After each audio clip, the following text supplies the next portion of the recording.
de Dieu parmi nous.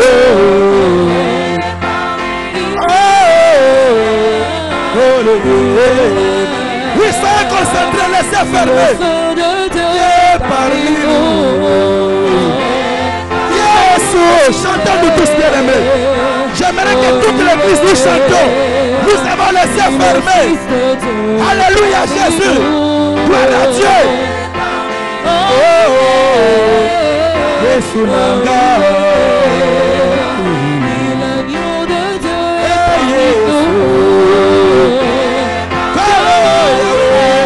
Jésus Zambé. Est-ce que quelqu'un réalise la présence de Dieu? Je vois que Dieu va faire pleuvoir une personne. Recevoir la pluie de Dieu. Oui, les mains levées encore. Yes, alléluia. Gloire à Dieu. Oh oui, chantons tous alléluia. Yes, Yahweh Zambé Nanga. Oh, alléluia. Encore, encore. Chantons tous. Yahweh. Yes, Yahweh. Encore, encore, encore. Yahweh, Yahweh. Papa. Oh, ça commence à venir. Tu vas sentir tes pieds. Encore, encore. Chantons tous, alléluia. Alléluia. Jésus Nanga. Alléluia. L'agneau de Dieu parmi nous. Jésus, Papa Nanga.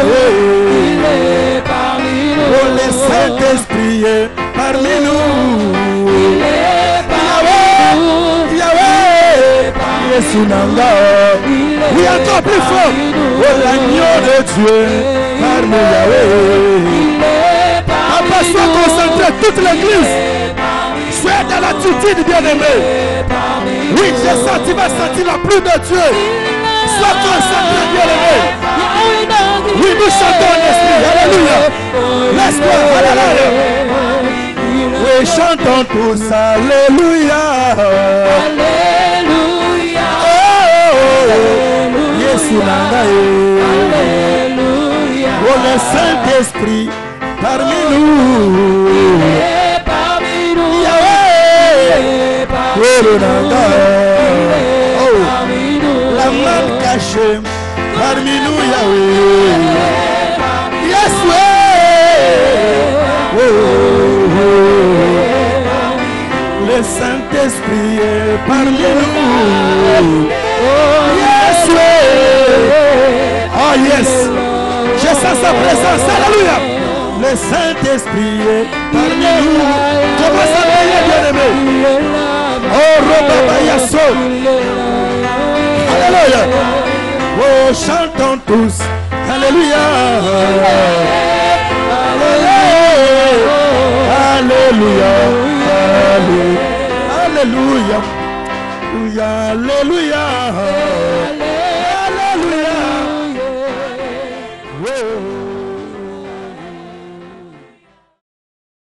Alléluia. Et tu ne vas pas regretter ces moments. Je ne traîne pas. Est-ce que nous commençons à faire? N'oubliez pas. J'appelle l'homme de Dieu.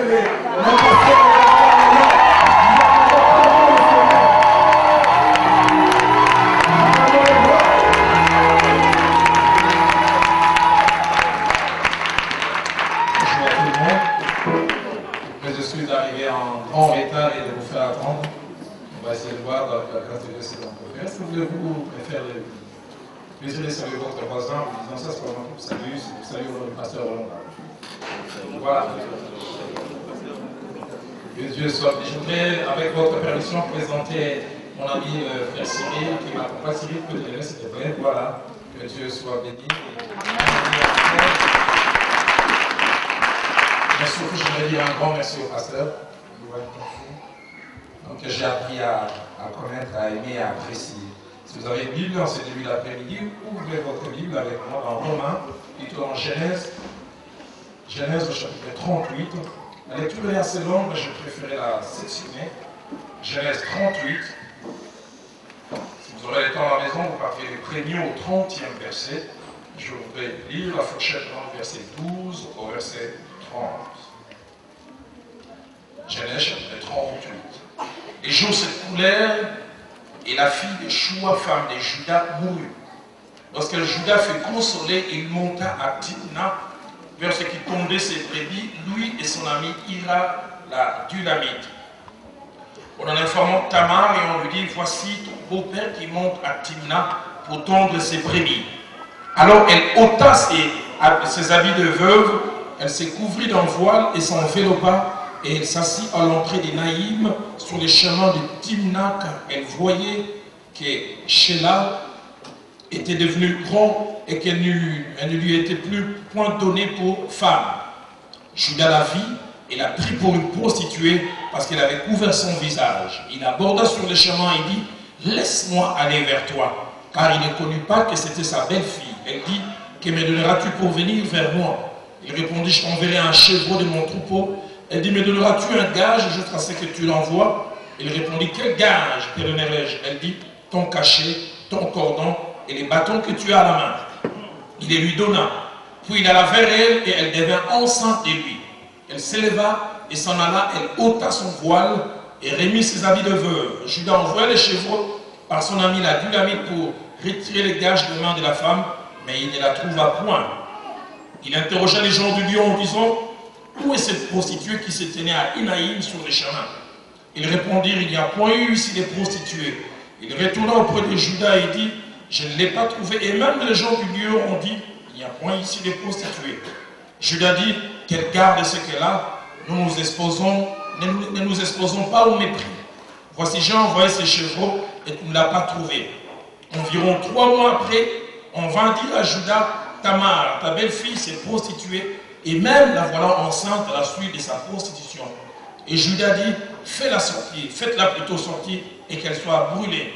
Quand on l'a menée dehors, elle fit dire à son beau-père, c'est de l'homme à qui ces choses appartiennent, que je suis enceinte. Je n'aurais pas voulu être à la place de cet homme. Reconnais, je t'ai pris à qui sont ses cachets, ses cordons et ses bâtons. Et Juda les reconnut et dit, elle est moins coupable que moi, puisque je ne l'ai pas donné à Sheila, mon fils, il ne la connut plus. Et soulignez bien la partie qui va suivre, car c'est ce qui nous intéresse. Je vous prendrai tous les contextes. Quand elle fut au moment d'accoucher, voici, il y avait 2 jumeaux dans son ventre. Et pendant l'accouchement, il y en a eu un qui présenta la main. La sage-femme l'a pris et y attacha un fil cramoisi en disant, celui-ci sort, le premier. Notre version dit, celui-ci sortira certainement, le premier. Mais il retira la main et son frère sortit. Alors la sage-femme dit, quelle brèche tu as faite? Et elle lui donna le nom de Péretz. Ensuite, sortit son frère qui avait à la main les fils cramoisis et on lui donna le nom de Zérak. Amen. Amen. Je vais en quelques minutes parler sur le thème la descendance de Péretz. La descendance de Péretz. Mais avant que je ne puisse rentrer dans le vif de mon sujet, je trouvais bon de planter un peu le décor en faisant mention de 3 choses. La première des choses que je voudrais mentionner, c'est que ce message n'a pas pour but de vous apporter des informations ou de faire de vous des scribes, des gens qui remplissent leur calepin. De par mon appel, je suis pasteur, mais Dieu m'a plus appelé à l'enseignement. Je suis venu simplement vous dire en ce début de matin après-midi, Dieu ne m'a pas envoyé enseigner. Dieu m'a envoyé avec un autre but. Il m'a envoyé pour dire à quelqu'un quelque chose qui va arriver. Je n'ai pas la prétention d'être un prophète parce que j'ai vu des gens qui ont des titres sans avoir les ministères. Mais j'ai vu d'autres avoir les ministères sans forcément réclamer les titres. Mais j'ai la certitude que Dieu m'a envoyé pour parler à quelqu'un des choses qui vont arriver. Si quelqu'un est d'accord avec nous, dit Amen. Amen. Dans Genèse chapitre 49, verset 1, Jacob, avant de s'en aller, il s'élève, la Bible dit, Jacob appela ses fils et dit, assemblez-vous, je vous annoncerai ce qui vous arrivera dans la suite. Il y a des moments où Dieu se permet au présent de nous parler du futur. Amen. Elle nous en parle avec clarté, avec assurance. Ce que j'aime, c'est que quand Dieu parle, c'est que la chose est déjà en train de se mettre en route. Dans l'Apocalypse, aussi, au chapitre 4, verset 1er, il est dit à Jean, Après cela, concernant plutôt Jean, après cela, j'ai regardé.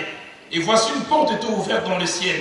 La première voix que j'avais entendue me parlait dit, monte ici, et je te ferai voir ce qui doit arriver dans la suite. Je suis venu dire à quelqu'un, je vais te dire des choses qui vont arriver dans les jours qui viennent. La deuxième chose importante que j'aimerais mentionner, c'est que la force et surtout l'effet de ces messages ne dépendent et ne dépendra pas du messager mais des auditeurs.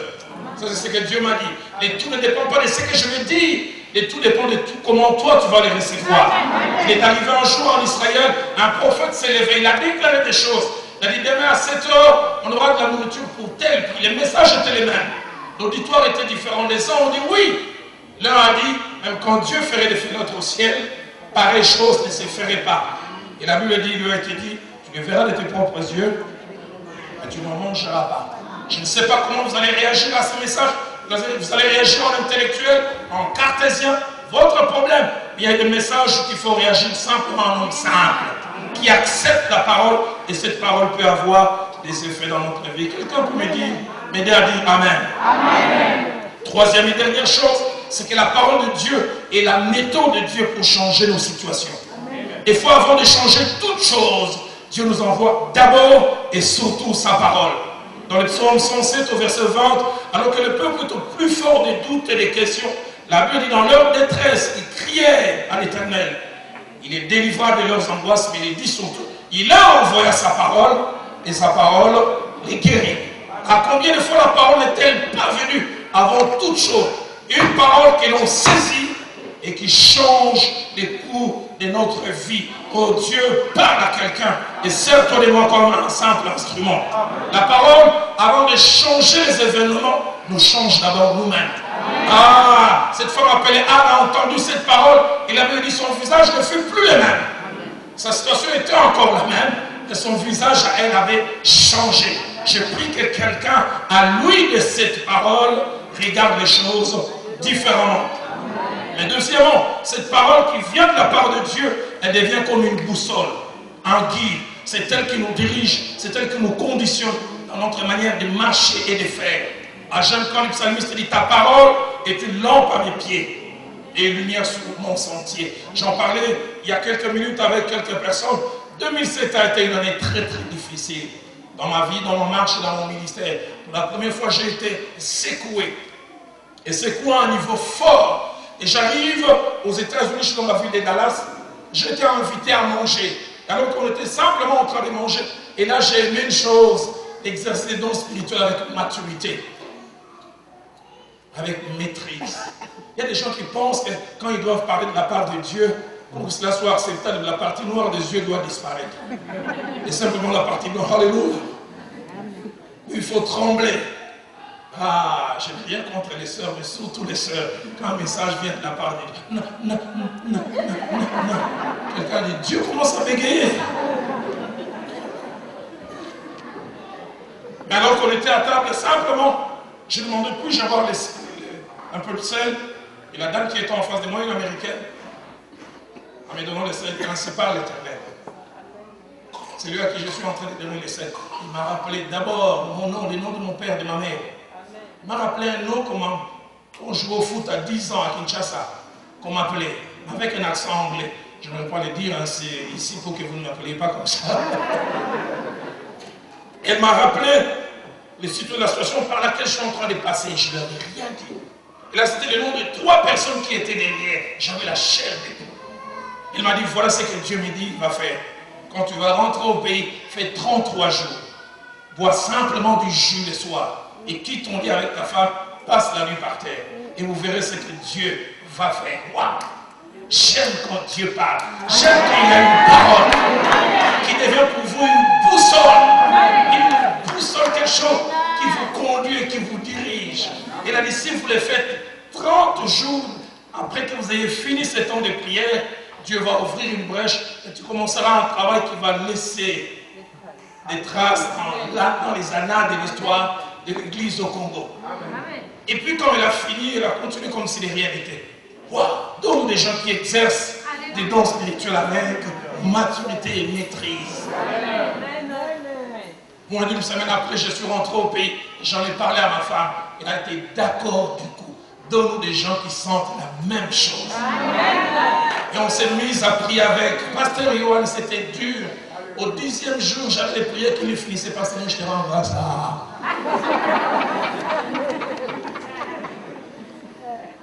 Ah, il y a des gens quand quelquefois on les invite à prier, ils ne veulent pas prier. Des fois, on doit les supplier. Et pourtant, c'est leur bonheur. Et pourtant, c'est leur vie derrière. Et mon épouse m'a accompagné. À dépasser les 15e jours, le reste, c'était facile. Et j'oublie jamais quand on a fini 10 jours après. C'était une époque où je fermais mon téléphone. Parce que chaque fois que j'ouvrais le téléphone, c'est la même question. Nous avons appris que. Et toi, tu dis quoi? Et ce matin, je me suis réveillé, j'ai entendu dans mon cœur à 8h. Ouvre ton téléphone à 8h, mais à 8h30, ferme. Et 10 minutes après que j'ai ouvert, je reçois un coup de fil. Allô, c'est monsieur Roland. Allô, j'ai dit oui. Je m'appelle tel, j'ai prié au temple du centenaire à Kinshasa, pour ceux qui connaissent Kinshasa. Est-ce qu'on peut se rencontrer en ville à la pâtisserie nouvelle? J'ai dit oui. Et 35 minutes après, au 40, j'étais en ville, je me retrouve avec cet homme que je ne connaissais pas. La toute première fois, je l'ai vu, je suis à la télé depuis plusieurs années. J'avais appris telle chose et je t'en voulais. Il a commencé à me rappeler les messages que j'ai eu à apporter, les titres, et même il faisait un résumé. Il y a 2 jours, j'ai appris la bonne version. Et hier, tu m'as mis à cœur de contribuer au travail que tu veux commencer. Tu ne m'as pas dit que tu vas commencer un travail, mais Dieu m'a dit de contribuer. Je vais lui faire sortir un chéquier. Et la place de l'échiquier, il a écrit 4. Il a écrit 5. Il a mis un point. Il y a eu un premier 0. Un deuxième et un troisième. Donc je me disais, la suite, ça sera quoi? FC pour des enfants congolais.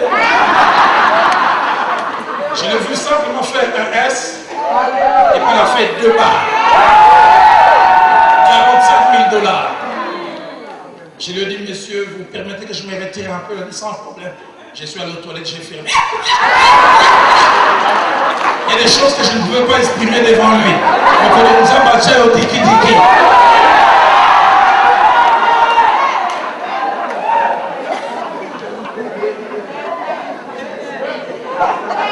Ah Seigneur, donne une parole à quelqu'un. Il envoya sa parole et sa parole le guérit. Et cette parole, quelquefois, pour que tu l'entendes, ça a un prix. Un prix que tu dois payer. Y a-t-il quelqu'un qui est prêt à payer un prix? Alléluia. La descendance de Pérez. Et une descendance, qu'est-ce donc? Une descendance, c'est un ensemble de personnes ayant un ancêtre commun. Ou une même personne au début. Une descendance, c'est aussi un ensemble de personnes ayant des caractéristiques communes à cause d'un ancêtre commun qu'ils ont. Et nous voulons parler de la descendance de Pérez. Un homme qui est venu au monde dans des conditions bizarres, si vous me permettez les termes. D'autres versions l'appellent Pharès, d'autres Parès. Mais là, il est présenté Pérez. Son nom veut dire brèche. Son nom veut dire ouverture. Son nom veut dire fente. En général, une brèche, c'est une ouverture faite à un mur ou à un rempart. Cette ouverture est soit accidentelle, ou faites volontairement. C'est un trou causé par des coups insistants et répétés de quelqu'un. Ça, c'est la seconde définition. Et cet homme, il naît et on décide de l'appeler Pérez. Brèche, fente et ouverture. Et nous voyons les conditions dans lesquelles il est né. C'est un homme qui est allé chercher un bon moment avec une prostituée, mais ne sachant pas que lui supposait être une prostituée, c'était sa belle-fille. Ils sont allés ensemble. Mais au moment où cette jeune femme venait à mettre au monde, il y a un événement bizarre qui se passe. En général, c'est d'abord la tête qui sort. Mais avant que la tête ne puisse sortir, on voit une main. Bizarre. Et la sage-femme tire une conclusion. Elle dit sûrement, celui qui vient de faire sortir la main, ça sera le premier. Elle prend un fil cramoisi et elle place. Et la main disparaît. Mais au moment où l'enfant devait sortir réellement, au lieu de voir sortir celui qui apparemment était en première position, qui avait fait sortir la main, c'est quelqu'un d'autre qui sort. C'est pour ça que je dis, Dieu m'a envoyé comme un prophète. J'aimerais simplement déclarer 4 choses et puis nous allons prier. La première, j'aimerais dire que les Pérez sont ceux pour qui Dieu crée une brèche dans l'histoire et dans les temps pour les placer. Ce sont des hommes et des femmes pour qui Dieu lui-même crée une brèche. Et je suis venu déclarer que dans les jours qui viennent, Dieu va créer une brèche pour quelqu'un. Le chapitre 38 de Genèse, c'est un chapitre bizarre.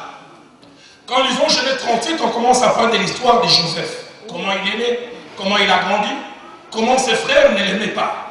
Mais bizarrement, au lieu que ça soit une continuité, subitement, une histoire qui n'a rien à voir avec ce qu'il y a avant, et rien à voir avec ce qui vient après, est placée.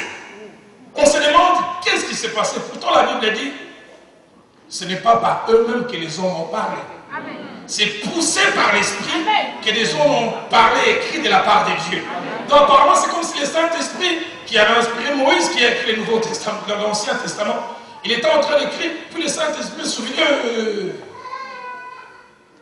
on a oublié quelqu'un. On arrête l'histoire de Joseph. Et puis on place ces récits. Je suis venu dire à quelqu'un, Dieu va arrêter certaines choses pour te placer. Là où on ne t'attend pas, là où tu n'es même pas souhaité, Dieu va le faire.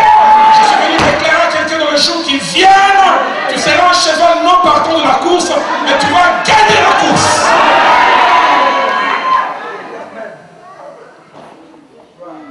Le Pérez, Dieu crée une brèche pour eux. On se demande comment ils sont arrivés là. Les gens se poseront la question, comment tu as fait pour arriver là? Qu'est-ce qui s'est passé? Dieu, c'est le Dieu des Pérez. Le Dieu qui crée des brèches. Seigneur, je déclare que tu vas le faire pour quelqu'un. Dieu m'a dit de dire à quelqu'un, tu as souvent entendu le témoignage d'autres personnes. Dieu a décidé que le prochain témoignage, ça sera ton témoignage. Je vais dire à quelqu'un que Dieu m'a dit, tu as souvent été encouragé par le témoignage d'autres personnes. Les jours qui viennent, ce sera toi la source d'encouragement. Oh, l'Éternel ramena les captifs de Sion. Nous étions comme ceux qui faisaient un rêve. Un rêve. Un rêve. Étonnons l'emplacement de Genèse 38. Une brèche que Dieu crée. Dans Jérémie chapitre 33, verset 2, la Bible présente notre Dieu en disant, j'aime ce qui est dit, comme celui qui conçoit les choses, comme celui qui les exécute, et comme celui qui les impose. Notre Dieu, c'est un Dieu qui a un bureau d'études, qui est en train de réfléchir, que dois-je faire pour mon fils? Que dois-je faire pour son bonheur? Alors qu'Israël était en Égypte, enchaîné depuis des années. Ils n'avaient aucune idée. Alors qu'eux, ils étaient en train de pleurer au pied d'une montagne. Dieu avait rencontré quelqu'un. Et lui avait dit, j'ai vu la souffrance de mon peuple. J'ai entendu les cris qui lui font pousser l'oppresseur. Et dit, maintenant je viens. Et quand Dieu parle à Moïse comme ça, le peuple n'entend pas. Et avant que Moïse est en train de s'avancer vers le peuple, les anges qui connaissent déjà la suite, ils font ça, ils disent, match ici. Le match est fini. Le match est fini. Israël est en train de pleurer, mais quand Moïse avance, eux savent. Je suis venu dire à quelqu'un, Dieu a conçu des choses, Dieu a préparé des choses qui sont en route. Quelqu'un peut-il m'aider à aller encore plus loin, vous me permettez? Depuis 40 jours, un homme est en train de lancer des défis au peuple de Dieu, pas de réponse. On se demande de qui va venir la solution.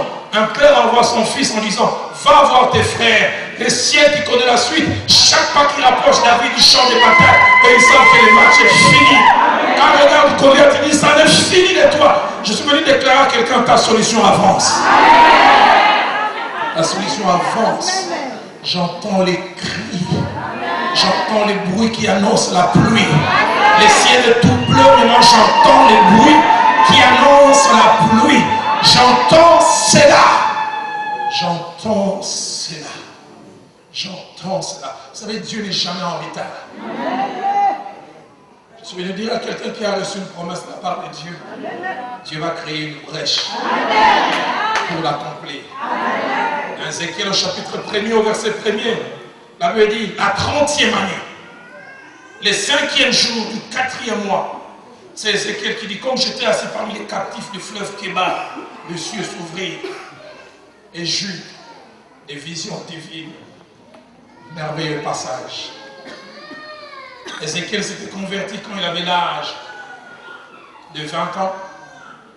Et il était des coutumes en Israël qu'on ne pouvait pas être lancé dans les ministères avant 30 ans. Et il avait travaillé 5 ans d'arrache-pied, étudiant auprès d'un sacrificateur, avec comme rêve qu'à 30 ans il va servir Dieu. Mais quand il a eu 25 ans, les armées babyloniennes sont venues. Ils se sont accaparés, non seulement du pays, mais ils ont pris la crème du pays, les jeunes gens. Ils partaient, enchaînés aux mains, enchaînés aux pieds. Et ils se demandaient, qu'est-ce qui m'arrive? Pourquoi ai-je sacrifié 5 ans et 5 ans vont voler en éclats? Et quand il arrive là, à Babylone, la 6e année, la 7e, il ne savait pas que Dieu avait un rendez-vous avec lui. Quand la Bible dit la 5e année, c'est la 5e année de la captivité, mais la 10e année par rapport à la préparation. Quand il a eu 30 ans, Dieu a dit la distance géographique n'arrête pas mon projet. J'avais prévu que je ferais de toi mon serviteur, même là je t'ai rencontré. Je suis venu dire à quelqu'un, Dieu est Dieu qui crée des brèches. Il est Dieu qui crée des brèches. Deuxième chose que je voudrais mentionner, c'est que les Pérez, ce sont des hommes et des femmes qui deviennent ce qu'ils ne devaient pas devenir. Ils deviennent ce que l'on ne pensait pas, selon la logique des hommes, selon les calculs des hommes, selon les normes, selon les lois établies. Quelqu'un a fait sortir sa main et la sage-femme a tiré une conclusion. Elle a dit, c'est lui le premier. J'aimerais dire à quelqu'un, les conclusions que les hommes ont tirées, ce n'est pas la conclusion de Dieu. Qu'il y ait des gens qui viennent au monde avec un fil cramoisi. Les fils cramoisis, c'est tout ce que les gens peuvent avoir comme atout, avantage. Il y a des gens qui sont nés sans fil cramoisi. Mais Dieu, il sait arranger les choses. Même quand ils ont des atouts, même quand ils ont certaines choses, quand il retire sa main, là dans le ventre, quelque chose se passe. Pérez pousse l'autre qui s'appellera après Zérek. Zérek veut dire ce qui brille, c'est qu'il y a de l'éclat, qu'il y a des gens qui brillent, qu'il y a des gens qui ont des atouts que nous n'avons pas. Mais parce que Dieu est avec nous, il créera une brèche. Les gens ne vont pas comprendre comment lui ou elle qui était parti un peu plus tôt, mais nous avons pu les dépasser. Dieu est le Dieu qui crée des brèches pour des Pérez qui arrivent à devenir ce qu'on ne pensait pas. Laissez les gens dire ce qu'ils peuvent dire. Amen.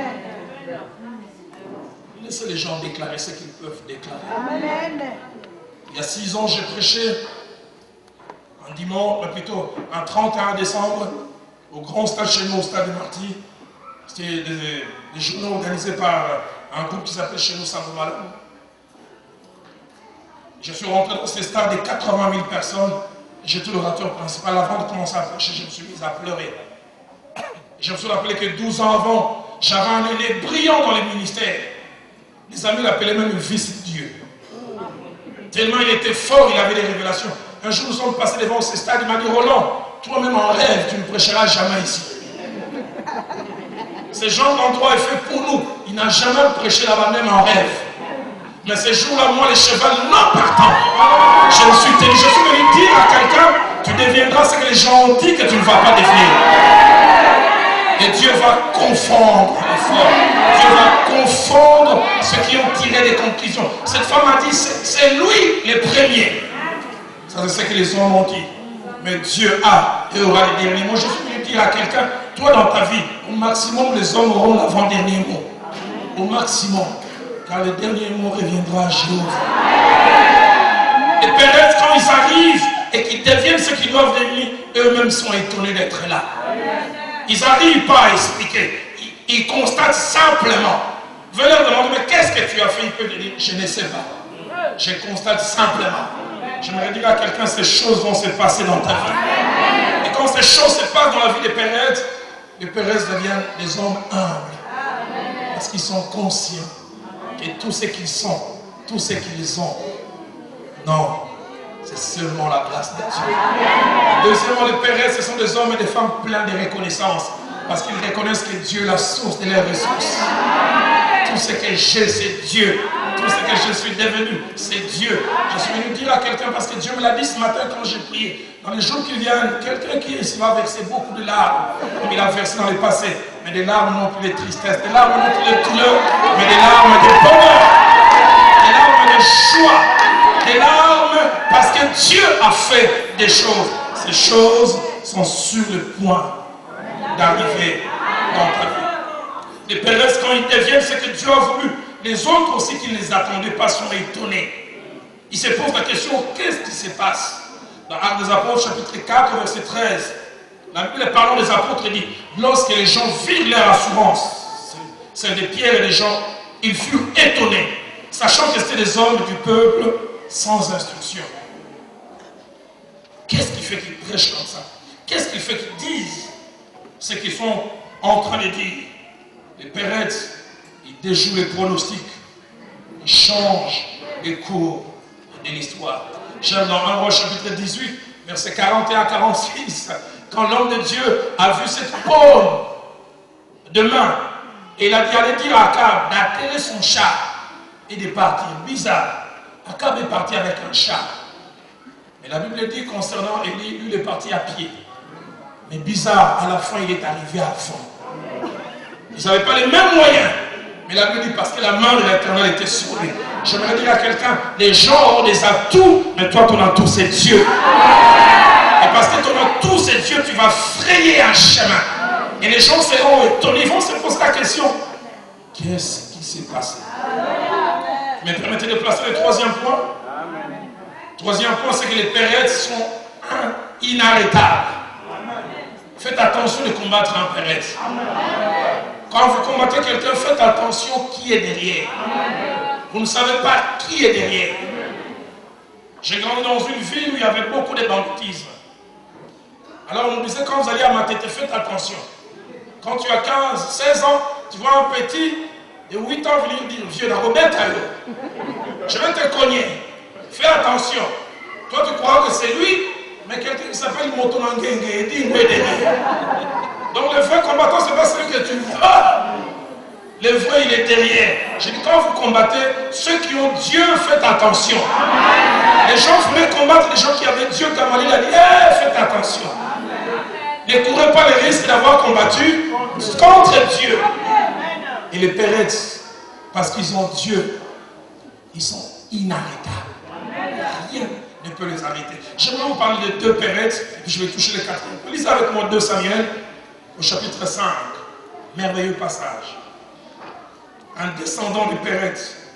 Du reste, Ruth, chapitre 4, verset 18 à 22, montrera que David, c'est un descendant de pérettes, qui est né de la descendance de cet homme. Je lisais 2 Samuel, chapitre 5e, et nous lirons le verset 6 jusqu'au verset 8. Ça, c'est la force des descendants de Péretz. Écoutez ce que la Bible dit. Le roi marcha avec ses gens sur Jérusalem contre les Jébusiens habitants du pays. Ils dirent à David, tu n'entreras point ici, car les aveugles même et les boiteux te repousseront. Ce qui voulait dire, David n'entrera point ici. C'est ce que les Jébusiens ont déclaré. Pour minimiser la force de David, ils disent, même les aveugles et les boiteux, ils vont s'occuper de toi. Ce n'est même pas des valides. Mais j'aime la suite. Mais David s'empara de la forteresse de Sion. C'était la cité de David. Verset 8 dit, David dit en ces jours-là, quiconque battra les Jébusiens et atteindra les canals. Le mot utilisé par canal veut dire aussi brèche. Quiconque frappera ces boiteux, ces aveugles, qui sont les ennemis de David. C'est pourquoi on dit l'aveugle et les boiteux n'entreront point dans la maison. Le verset 9 dit, David s'établit dans la forteresse qu'il appela cité de David. Qu'est-ce qui s'est passé? La ville était fortifiée. Ils ont dit, vous ne pouvez pas entrer. Et David savait que dans toutes ces villes, il y avait quelque part une brèche. Il a dit à ces gens, nous chercherons la brèche. Nous chercherons là, il y a un trou. Et nous entrerons par cela. C'est que les fils de Pérez, ils sont inarrêtables.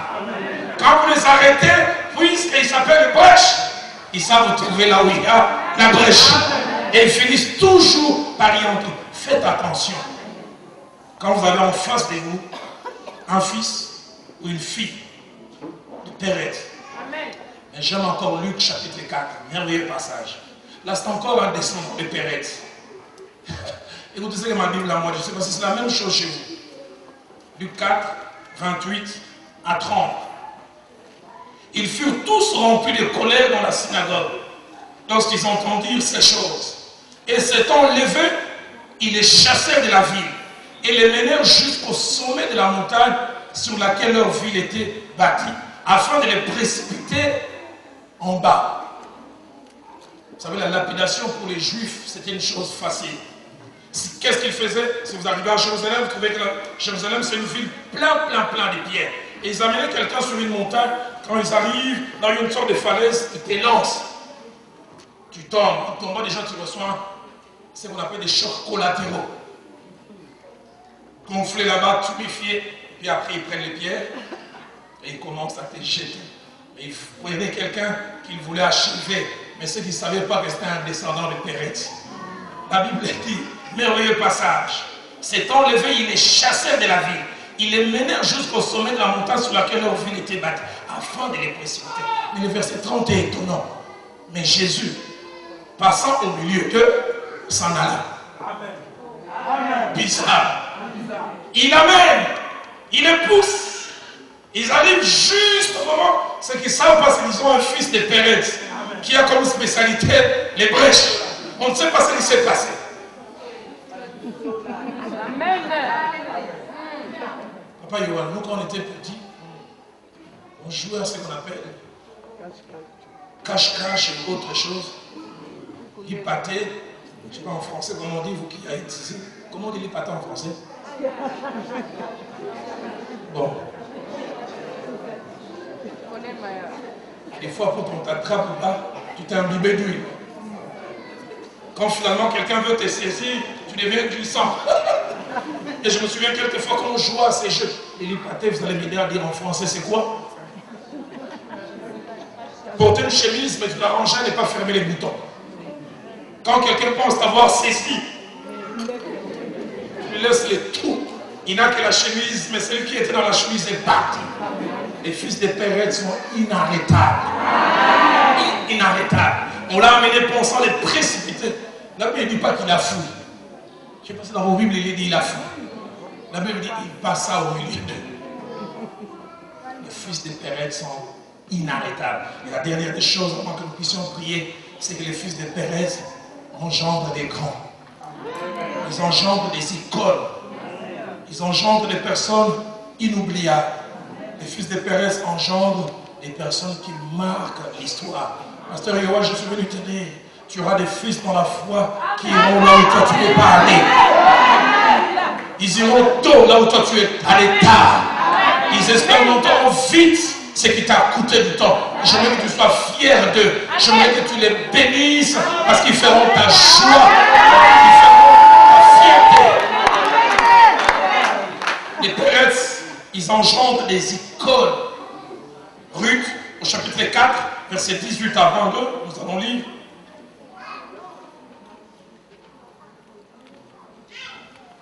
Seigneur, aide-moi à prêcher, à terminer.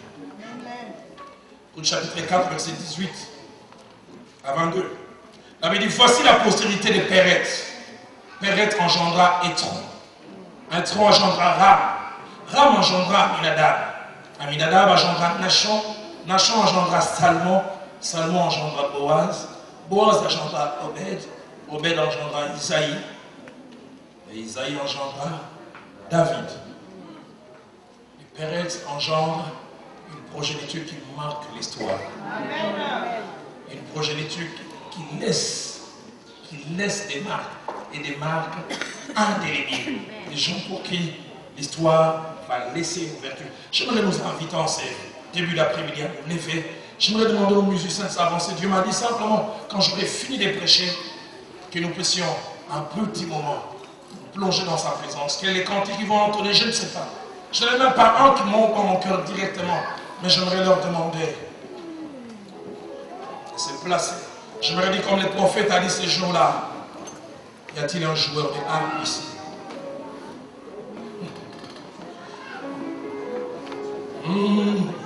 Ah, il y a ces cantiques de ma soeur Lomboro qui montent dans mon cœur. On peut commencer par là. Maïna Misonagaï. Et comme Maya Komega. Oui, on a Zangaki. Et le Komega. On a le Naya Tamonios. On a le Kangai, ceux qui m'ont quitté. Alors que nous serons en train de chanter. Y a-t-il un homme? Y a-t-il une femme? Tu désires que Dieu fasse une brèche pour toi. Que Dieu ouvre une porte. Que tu sois comme un perrette. Quand nous serons en train de chanter, de louer, tu viendras simplement te mettre à genoux pour dire Seigneur, je m'apprends à toi. Y a-t-il quelqu'un qui veut dire sur le chemin de la vie? J'ai vu plusieurs avoir un fil cramoisi dans leurs mains. Moi, je n'en ai pas. Je n'ai pas les mêmes atouts que les autres. Mais Seigneur, tu es mon atout. Seigneur, des gens ont tiré des conclusions sur moi. Des gens ont déclaré des choses. Mais j'aimerais te dire, toi, tu es mon atout.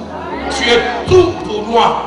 Y a-t-il quelqu'un qui vous dit, les gens veulent m'arrêter. Les gens veulent m'empêcher matériellement, physiquement, même spirituellement, de devenir celui ou celle que je dois devenir.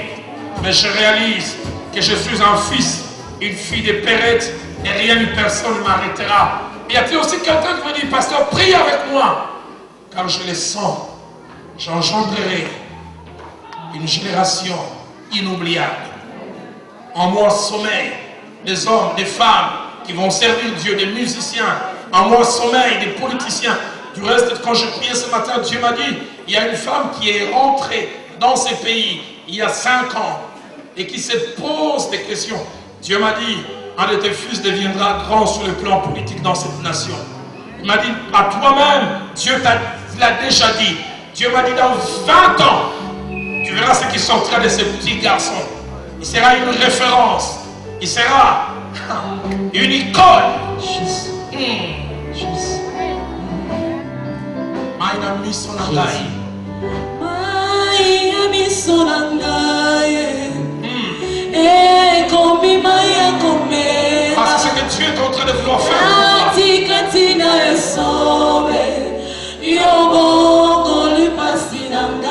ce qu'il va faire. Ah, c'est le temps de rire. C'est cette saison qui s'avance en toi.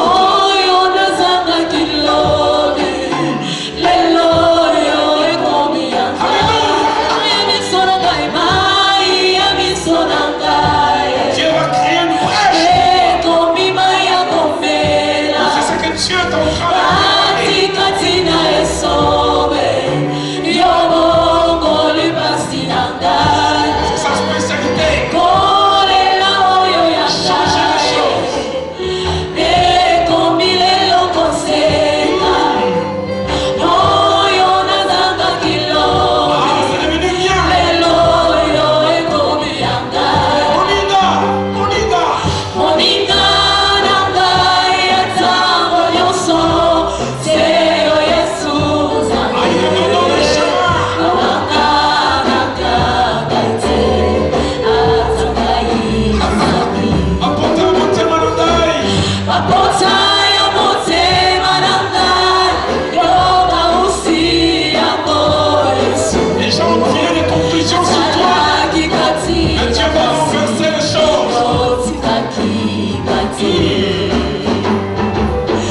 Je raconterai les merveilles de l'Éternel.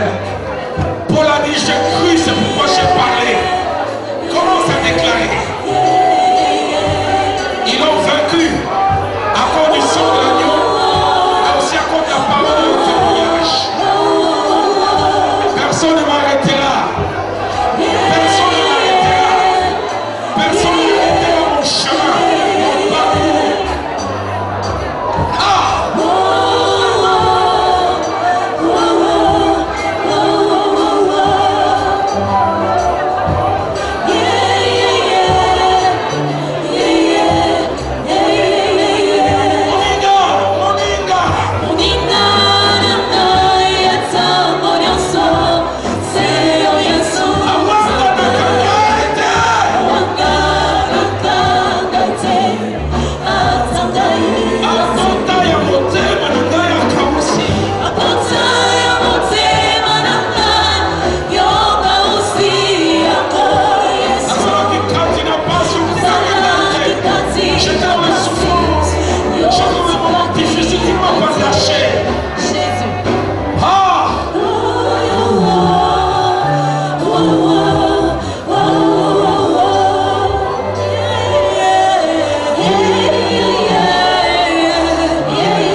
Dieu présent au milieu de nous.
C'est terminé à la dépression.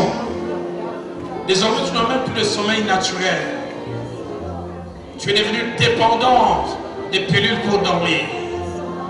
Tu n'oses pas en parler, c'est lié à un problème avec ton conjoint. Je vois même comme un cercueil devant. Seigneur, elle ne mourra pas. Elle vivra. Elle élèvera ses enfants. Elle fera les enfants de ses enfants.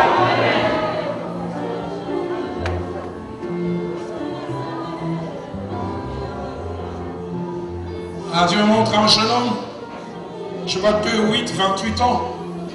Tu viens d'une famille, il y a quelqu'un qui a connu une crise de folie et qui en est même morte. Qui en est morte, elle en est morte cette personne. Et on t'a même dit que dans ta famille, depuis des générations, il y a des cas de folie comme ça qui arrivent.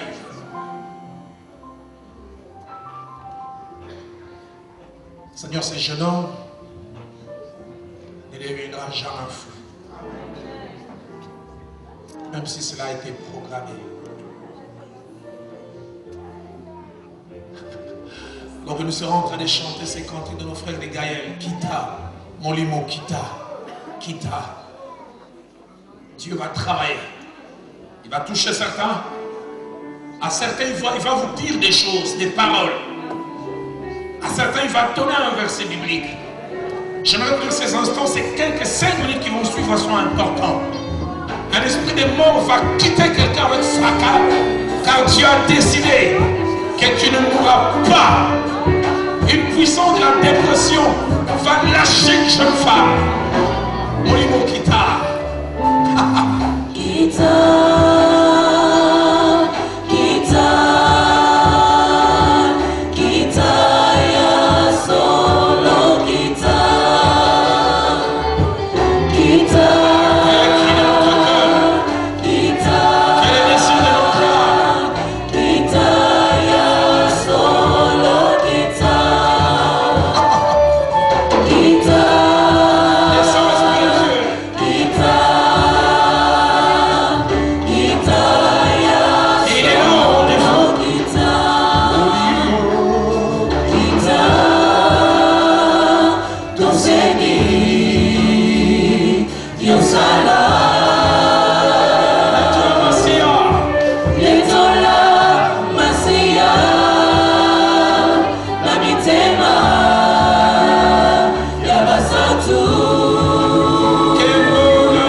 Dans le Seigneur, c'est bien votre sœur Veritas Mbouki.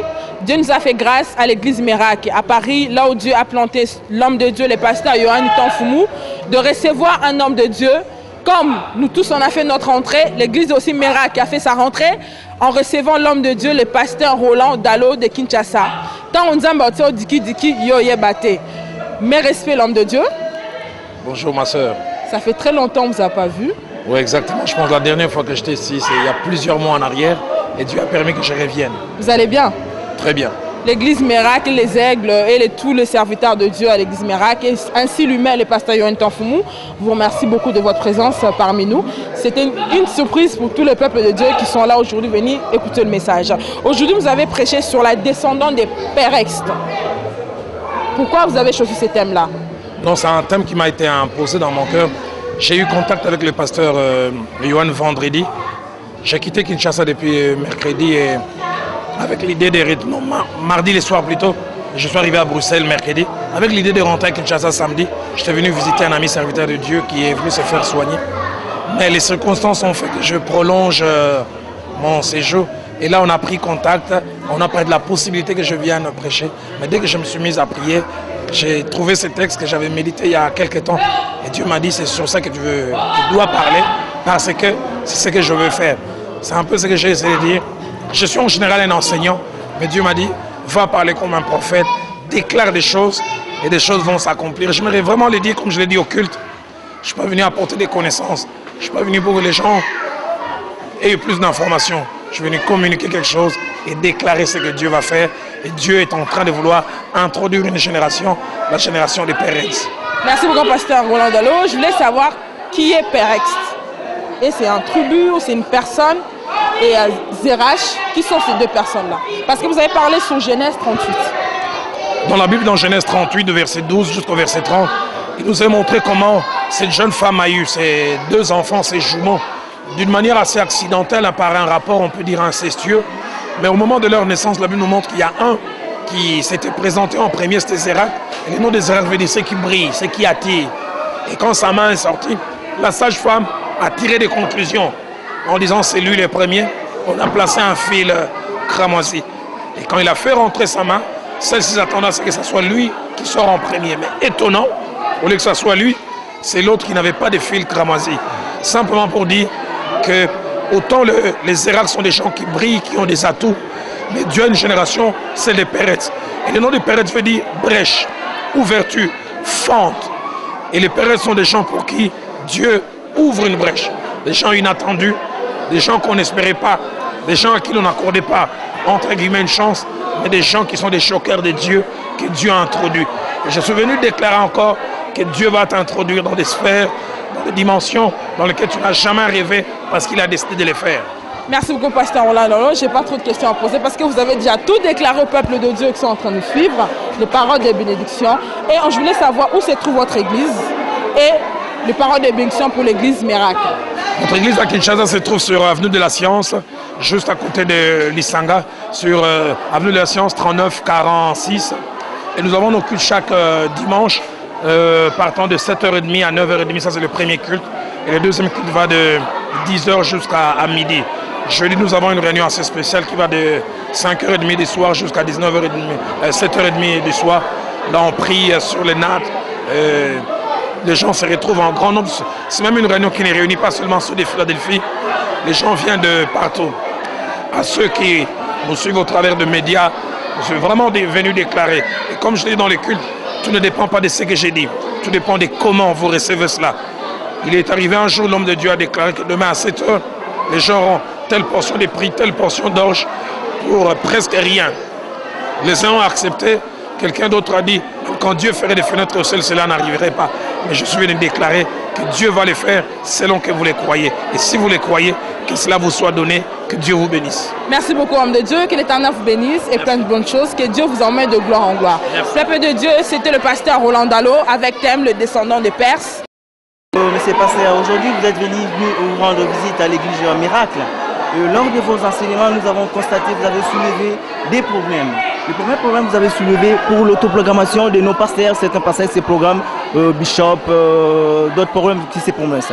Mais aujourd'hui, vous nous parlez des ministères. et de ceux qui ont le ministère ne se prononcent pas. Et par là, qu'est-ce que vous voulez nous enseigner, monsieur le pasteur? Donc, je voulais simplement dire au début que le plus important, c'est l'appel authentique et l'honneur. J'ai dit plusieurs, c'est même des titres que j'estime un peu être comme des étiquettes, mais non pas la réalité intérieure. La Bible est parlant des fils de sacrificateurs Élie. Il dit que ces hommes étaient des vauriens. Mais la Bible les appelle des sacrificateurs. Ils avaient les titres des sacrificateurs, mais ils ne menaient pas la vie. Le plus important, ce n'est pas les titres qu'on nous donne. Le plus important, c'est qu'au-delà du titre, est-ce que j'ai le ministère? Est-ce que les fruits du ministère se font voir? Si on peut avoir et les titres et les ministères, c'est l'idéal. Mais ça ne sert à rien d'avoir les titres et de ne pas avoir les contenus. Mais parce que de nos frères nous observent, il y a certains pasteurs qui se disent toujours il est bishop, mais en vraie réalité, nous ne voyons pas ce qu'il fait. Il transmet les messages. Les messages, des fois, il transmet, nos frères, nos sœurs ne captent rien du tout. Et par là, qu'est-ce que vous en pensez pour dire à nos frères qui nous suivent aujourd'hui avec la radio Miracle et la télévision Miracle, qu'ils vont apprendre aujourd'hui devant vous ce que vous avez enseigné, qu'est-ce qu'ils vont retirer de ces messages d'aujourd'hui? Je dis simplement qu'en termes d'appel et de ministères, nous trouvons trois types. Il y a premièrement ce que j'appelle les appelés de Dieu. C'est Dieu qui est derrière l'appel. Et les appelés de Dieu, il y a l'épreuve de leur appel. Mais deuxièmement, il y a les appelés des hommes. Ce n'est même pas Dieu qui les a appelés, ce sont des gens qui les ont placés ou les gens les ont propulsés. Et troisièmement, il y a les auto-appelés. Ceux qui eux-mêmes se proclament quelque chose. Mais quand vous êtes réellement appelé de Dieu, il y a toujours l'épreuve de l'appel et les gens voient. C'est là. L'apôtre Paul va dire, les preuves de mon apostolat ont éclaté au milieu de vous. J'ai des preuves, il y a des choses qui montrent que je suis appelé, qui ont été vues par vous. Est-ce que ces titres apportent quelque chose vis-à-vis des enfants de Dieu ou c'est pour se faire voir ou se faire connaître devant les gens qu'il est apôtre, il est appelé bishop, il est appelé pasteur, il est appelé évangéliste? L'apôtre Paul écrivant à son fils dans la foi, il dira, tu as reconnu ceux qui se disent apôtres et qui ne les sont pas. Donc pour dire qu'il y a des gens qui se donnent un titre mais qui ne les sont pas. J'ai dit à un moment, je préfère encore quelqu'un qui ne se targue pas d'avoir un titre, mais qui produit des choses et les gens peuvent voir. Quand on lit dans 1 Samuel chapitre 3 verset 20, la Bible dit de Dan jusqu'à Beersheba, tout le monde reconnu que Samuel était établi prophète des nations. Il a produit des choses et les gens regardent, ils ont dit waouh, celui-là vraiment c'est un prophète, mais il n'a pas dit. Donc je préfère encore quelqu'un comme ça qui s'était et les produits ou les preuves de son appel se font voir. Contrairement à quelqu'un d'autre qui dit beaucoup de choses et il n'y a rien dedans. Parce que selon les Écritures, quand Jean-Baptiste est baptisé, il disait moi je baptise à l'eau. Et c'est lui-là qui venait, il va baptiser dans le feu. Qu'est-ce que vous en pensez pour ça? Donc Jean-Baptiste est un modèle d'humilité. C'est quelqu'un qui avait l'aptitude de reconnaître la capacité. C'est lui aussi, il a fait la programmation, il a autoprogrammé Jésus. Il a présenté Jésus et ça je préfère encore que quelqu'un d'autre introduise une autre personne. Au lieu que Christ lui-même se proclame en disant je suis l'agneau de Dieu. C'est lui qui a parlé de lui. Et dans ce que je trouve dans Jean-Baptiste, très grand, prêt à reconnaître même sa petitesse, en disant je ne suis pas prêt de lier le courroie de ses sandales. Celui qui vient après moi est plus grand. Et c'est quelque chose qui nous manque beaucoup, surtout dans mon pays. Les gens ont difficile à reconnaître les grâces qu'il y a dans les autres. Et même valoriser cela. Et pourtant, bibliquement parlant, reconnaître les grâces qu'il y a dans les autres, je ne vois aucun problème. Tout ça en lisant la Bible, l'apôtre Pierre, parlant de Paul, il dit en lisant ses écrits, vous pouvez vous rendre compte de certaines choses compliquées, qu'il n'y a que lui qui sait en parler. Pas de complexe. Pour dire, Paul comprend des choses que moi je ne comprends pas. Merci pasteur. Frères et sœurs, vous venez de suivre l'interview avec le pasteur qui nous parle de cette autoprogrammation de certains pasteurs qui disent si ces programmes autoprogrammés, bishop, pasteur, évangéliste. Et merci de vous et à la prochaine. Que Dieu vous bénisse. Que Dieu vous bénisse.